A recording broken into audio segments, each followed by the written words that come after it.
இன்று கடவுளின் வார்த்தை.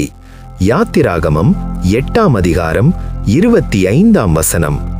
அப்பொழுது பார்வோன் மோசேயையும் ஆரோனையும் அழைப்பித்து, நீங்கள் போய் உங்கள் தேவனுக்கு தேசத்திலேதானே பலியிடுங்கள் என்றான். 26ஆம் வசனம். அதற்கு மோசே, அப்படி செய்யத்தகாது. எங்கள் தேவனாகிய கர்த்தருக்கு நாங்கள் எகிப்தியருடைய அருவருப்பை பலியிடுகிறதாயிருக்குமே. எகிப்தியருடைய அருவருப்பை நாங்கள் அவர்கள் கண்களுக்கு முன்பாக பலியிட்டால் எங்களை கல்லெறிவார்கள் அல்லவா? 27ஆம் வசனம். நாங்கள் வனாந்தரத்தில் 3 நாள் பிரயாணம் போய் எங்கள் தேவனாகிய கர்த்தர் எங்களுக்கு விதிக்கிறபடியே அவருக்கு பலியிடுவோம் என்றான். 28ஆம் வசனம். அப்பொழுது பார்வோன், நீங்கள் உங்கள் தேவனாகிய கர்த்தருக்கு வனாந்தரத்தில் பலியிடும்படிக்கு நான் உங்களை போக விடுவேன். ஆனாலும் நீங்கள் அதிக தூரமாய் போக வேண்டாம், எனக்காக வேண்டுதல் செய்யுங்கள் என்றான். 29ஆம் வசனம்.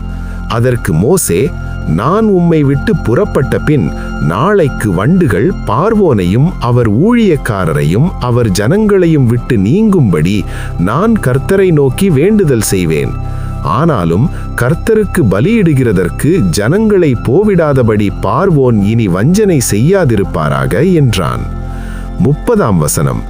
மோசே பார்வோனை விட்டு புறப்பட்டு போய் கர்த்தரை நோக்கி வேண்டுதல் செய்தான். 31ஆம் வசனம். அப்பொழுது கர்த்தர் மோசேயின் சொற்படி வண்டு ஜாதிகள் பார்வோனையும் அவன் ஊழியக்காரரையும் அவன் ஜனங்களையும் விட்டு நீங்கும்படி செய்தார். ஒன்றாகிலும் மீந்திருக்கவில்லை. 32ஆம் வசனம். பார்வோனோ இந்த முறையும் தன் இருதயத்தை கடினப்படுத்தி ஜனங்களை போகவிடாதிருந்தான்.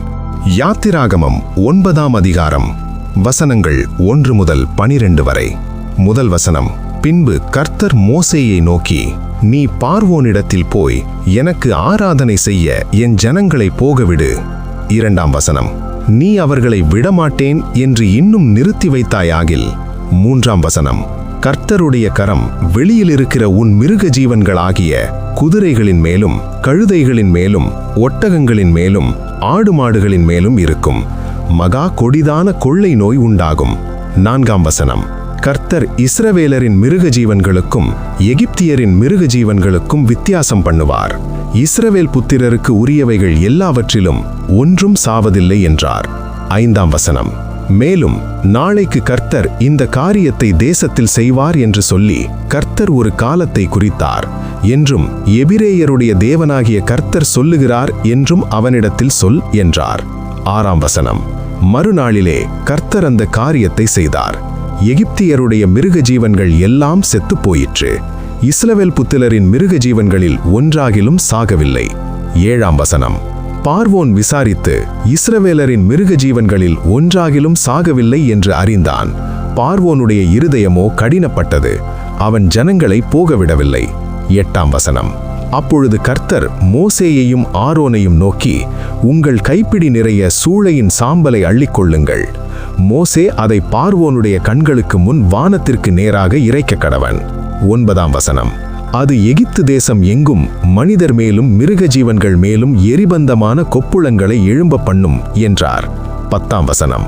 அப்படியே அவர்கள் சூளையின் சாம்பலை அள்ளிக்கொண்டு பார்வோனுக்கு முன்பாக வந்து நின்றார்கள். மோசே அதை வானத்துக்கு நேராக இறைத்தான். அப்பொழுது மனிதர் மேலும் மிருக ஜீவன்கள் மேலும் எரிபந்தமான கொப்புளங்கள் எழும்பிற்று. 11ஆம் வசனம். அந்த கொப்புளங்கள் மந்திரவாதிகள் மேலும் எகிப்தியர் எல்லார் மேலும் உண்டானதினால் அந்த கொப்புளங்களின் நிமித்தம் மந்திரவாதிகளும் மோசேக்கு முன்பாக நிற்கக்கூடாதிருந்தது. 12ஆம் வசனம். ஆனாலும் கர்த்தர் மோசேயோடே சொல்லியிருந்தபடியே கர்த்தர் பார்வோனின் இருதயத்தை கடினப்படுத்தினார். அவன் அவர்களுக்கு செவி கொடுக்கவில்லை. ஆமேன்.